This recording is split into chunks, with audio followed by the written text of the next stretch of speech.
O que é que acontece quando a fé de uma pessoa se cruza com a personalidade dela?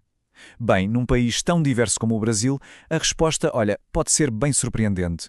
Hoje, a gente vai mergulhar de cabeça num estudo fascinante que ajuda a desvendar a psicologia por trás da intolerância religiosa. Pois é, parece um quebra-cabeças, não é mesmo? Como é que um país que é mundialmente conhecido pela sua mistura, pela sua cordialidade, de repente vê o conflito religioso crescer tanto? É isso que a gente vai investigar agora. E claro, de onde a gente está tirando tudo isso? Bem, fomos direto na fonte. O material aqui é uma tese de doutoramento de 2016, lá da Universidade Federal da Paraíba. É aqui que os dados começam a contar a história pra gente. Ok, mas antes de entrar nos detalhes do estudo em si, a gente precisa entender o cenário, o contexto geral. Vamos pensar no panorama religioso do Brasil como se fosse um quebra-cabeças bem complexo, que está sempre mudando de forma. E olha só que mudança dramática que este gráfico mostra. Em questão de 3 décadas, a hegemonia católica no Brasil, que parecia absoluta, sofreu uma queda vertiginosa. Essa mudança gigantesca basicamente abriu espaço para o que os pesquisadores chamam de um novo mercado religioso, um mercado super competitivo. Isso aqui não é só um número numa estatística, viu?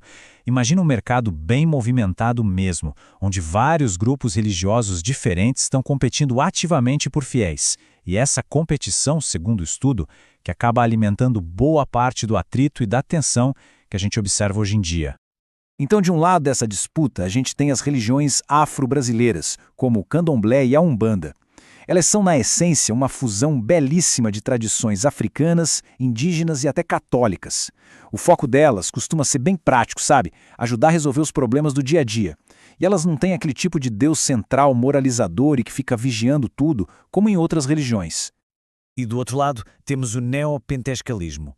A tese destaca muito a visão do mundo deles, que é focada na ideia de guerra espiritual, na crença de que a riqueza material é um sinal do favor de Deus e, o ponto crucial para este estudo, uma visão das religiões afro-brasileiras como algo diabólico que precisa ser combatido. Certo. Agora que a gente já tem o contexto, vamos definir rapidinho alguns termos-chave que os pesquisadores usam.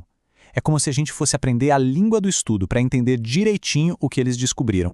Primeiro, neopentecostalismo. Pensa nisso como se fosse a terceira onda do movimento pentecostal aqui no Brasil. É quase como se fosse uma atualização de software, sabe? Com um foco novo no sucesso material e um uso pesado da mídia para espalhar a mensagem. E ligada diretamente a isso vem a teologia da prosperidade. É basicamente a ideia de que ter dinheiro e sucesso não é ruim, pelo contrário, é um sinal claro da bênção de Deus.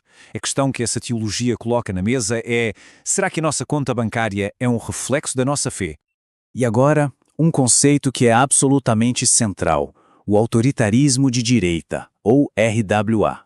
É muito, mas muito importante entender que aqui a gente não está falando só de política. Isso é um traço de personalidade. Pensa numa pessoa que segue as regras sem questionar, que é extremamente leal a figuras de autoridade e que desconfia muito de qualquer um que seja diferente. Beleza.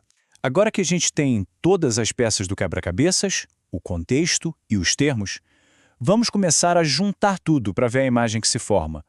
Qual era, afinal, a grande pergunta que esses pesquisadores queriam responder? Essa aqui era a pergunta de $1 milhão. Não era só saber se existe uma ligação entre religião e preconceito, isso muita gente já suspeitava, mas sim entender como essa ligação funciona no nível psicológico. Qual o mecanismo por trás disso tudo? Então, os pesquisadores foram lá, coletaram os dados, rodaram as análises e...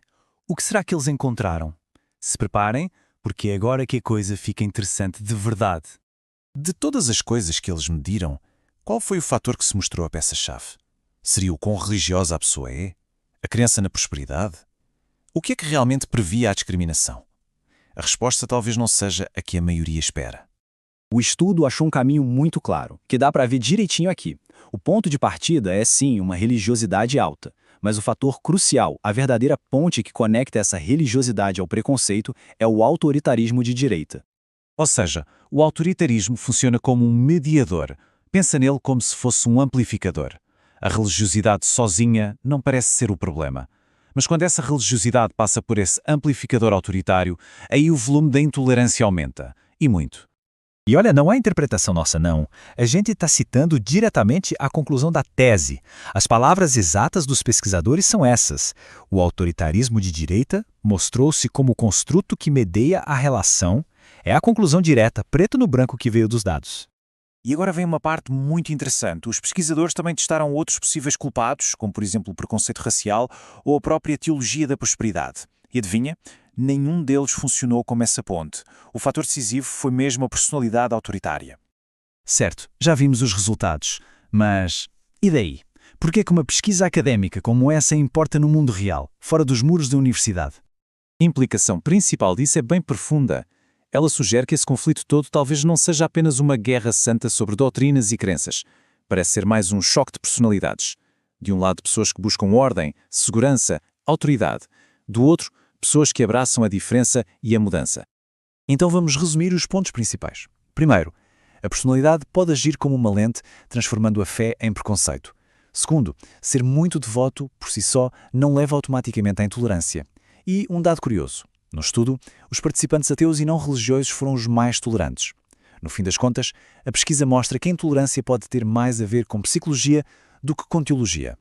E isso nos traz à nossa reflexão final.